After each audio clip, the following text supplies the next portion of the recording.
Assalamualaikum dan salam sejahtera. Tajuk pembentangan saya adalah kerangka konseptual modul CBT bagi meningkatkan pemikiran kebat di kalangan pelajar.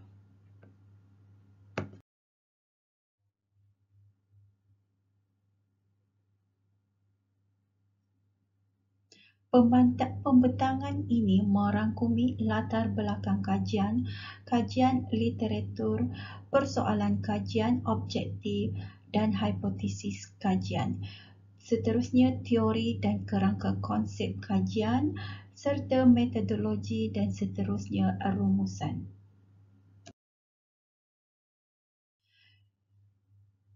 Latar belakang kajian. Kajian lepas mendapati kebanyakan guru masih belum bersedia disebabkan kurang terdedah dengan cara pelaksanaan kebat dalam PDP serta tidak arif dengan kaedah penerapan kebat. Dapatan ini hasil daripada kajian Farah dan Fadila 2018. Seterusnya, menurut Ramli 2017, segelintir guru masih terpengaruh dengan pengajaran berpusatkan guru. Isu seterusnya ialah pencapaian dalam TIMSS dan PISA yang membuktikan bahawa pelajar Malaysia hanya menguasai kemahiran berfikir aras rendah. Manakala Simon dan Colin 2003 menyatakan pelajar di Malaysia cenderung menghafal fakta tanpa memahaminya, lebih-lebih lagi bagi yang melibatkan konsep rumit dan abstrak.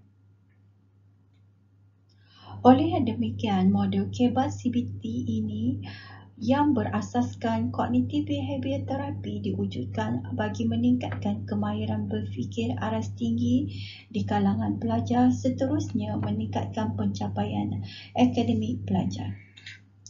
Hal ini dibuktikan oleh Kumar dan Sebastian di mana beliau telah mendapati pencapaian akademik dalam kalangan siswa meningkat setelah menjalani 12 sesi CBT. Menurut Melati dan Denny 2016 pula, bimbingan kelompok merupakan satu program berstruktur bertujuan untuk memupuk kemahiran tertentu dalam diri pelajar. Seterusnya, melalui kajian Aziz Shah 2010, pendekatan kognitif behavior terapi ini mampu mengubah atau menstruktur semula kognitif bagi menyesuaikan tingkah laku dan perasaan. Gap utama kajian ialah masih terdapat kekurangan dalam modul kebat untuk subjek sains yang menggunakan pendekatan kognitif behavior terapi. Kemudian, kajian tentang keberkesanan modul kebat dalam subjek sains juga masih terhad. Ini adalah dikuatkan dengan kajian Nazri, Ramli, Nik Azima serta Roslinda 2017. Kepentingan kajian di mana modul ini dapat membantu sekolah melaksanakan pembelajaran berasaskan kebat. Modul ini juga boleh diguna pakai untuk merealisasikan hasrat dan pendidikan negara.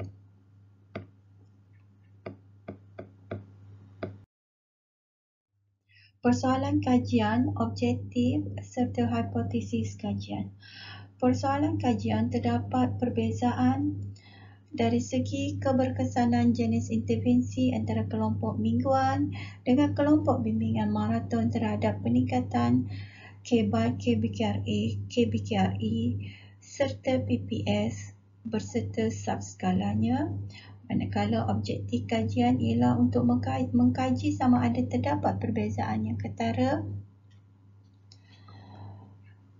dari segi perubahan skor min pemboleh ubah terikat iaitu kemahiran berfikir aras tinggi, kemahiran berfikir kritis, kemahiran berfikir kreatif serta pemikiran positif sihat antara kelompok mingguan dengan kelompok maraton. Hasil daripada persoalan kajian dan objektif kajian, maka terhasilnya hipotesis nol. Tiada perbezaan yang ketara bagi perubahan skor min pembuluh ubah terikat kebat KBKRI, KBKRA dan PPS dari pra-ujian ke pasca ujian antara kelompok rawatan dan kelompok kawalan. Seterusnya ialah teori dan konseptual kajian, di mana modul KEBA CBT ini menggunakan strategi berlandaskan modul CBT Ehrenberg dengan menggunakan format ABC. Dan teori yang kedua ialah teori taksonomi Anderson 2001 yang membolehkan strategi ini disepadukan dengan modul KEBA dalam modul KEBA CBT serta instrumen yang dibangunkan dalam kajian. Kerangka konseptual kajian proses bimbingan kelompok modul KEBA CBT, di mana subjek yang terlibat terdiri daripada pelajar yang mempunyai kehebat yang sederhana rendah melalui pra-ujian. Selain itu, subjek juga mempunyai kemahiran berfikir kritis, kemahiran berfikir kreatif serta pemikiran positif sihat yang sederhana rendah. Subjek kemudiannya diberi bimbingan kelompok modul KEBA CBT dengan melalui 8 sesi.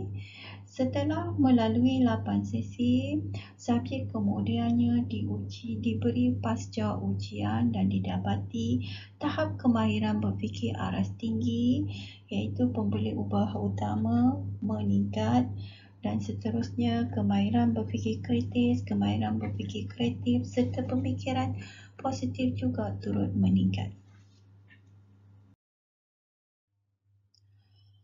Metodologi kajian. Kajian ini merupakan kajian kuantitatif yang menggunakan pendekatan quasi-eksperimen. Ia bertujuan untuk mengkaji kesan modul KEBA CBT terhadap kemahiran berfikir aras tinggi sebagai pembuluh ubah utama serta kemahiran berfikir kritis, kemahiran berfikir kreatif dan pemikiran positif dan sihat sebagai pembuluh ubah sampingan. Pembinaan modul adalah berteraskan kepada dua teori iaitu teori taksonomi Anderson serta modul CBT. Kajian ini dijalankan dalam kalangan pelajar tingkatan 1 di sekitar Selangor. Soal selidik maklumat peribadi dan 5 inventory yang merangkumi inventory KEBA Sains, inventory pengetahuan KEBA Sains, inventory KBKRI, inventory KBKRA serta inventory PPS digunakan dalam kajian ini. Seramai 93 orang subjek terlibat dalam kajian ini iaitu 31 subjek dalam kelompok mingguan, 31 subjek dalam kelompok maraton serta 31 subjek lagi dalam kelompok kawalan. Pemilihan sampel adalah melalui rawak muda sebagai peringkat yang pertama dan untuk peringkat pemilihan pada peringkat kedua ialah persimpalan kriteria bertujuan.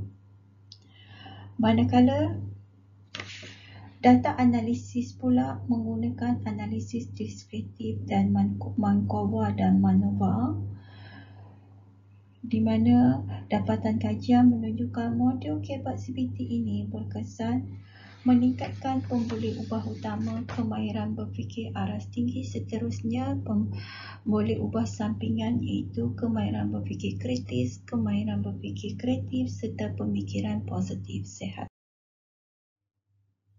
Implikasi kajian terhadap pendidikan Malaysia, di mana modul ini dapat digunakan pakai sebagai bahan untuk menjalankan intervensi bagi merealisasikan hasrat pendidikan negara. Seterusnya, implikasi terhadap amalan kaunseling di sekolah di mana kelompok bimbingan menggunakan modul KEBAT CBT ini mampu meningkatkan kemahiran berfikir aras tinggi dalam kalangan pelajar, dan seterusnya modul ini dapat mengisi kekosongan dalam amalan kaunseling di sekolah. Seterusnya, implikasi kajian ini juga memberi sumbangan yang besar terhadap bidang Cognitive Behaviour Therapy serta ia mampu mengisi kekosongan tentang intervensi berterasan Cognitive Behaviour Therapy di Malaysia terhadap pemboleh ubah kemahiran berfikir aras tinggi.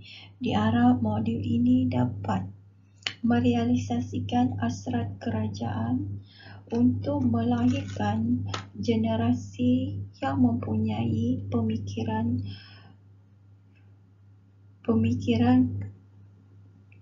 yang mempunyai kemahiran berfikir aras tinggi sejajar dengan hasrat dan matlamat negara. Selain itu, ia juga mampu merapatkan jurang pencapaian pelajar Malaysia dengan negara lain dalam pentafsiran antarabangsa seperti TIMSS dan PISA. Terima kasih.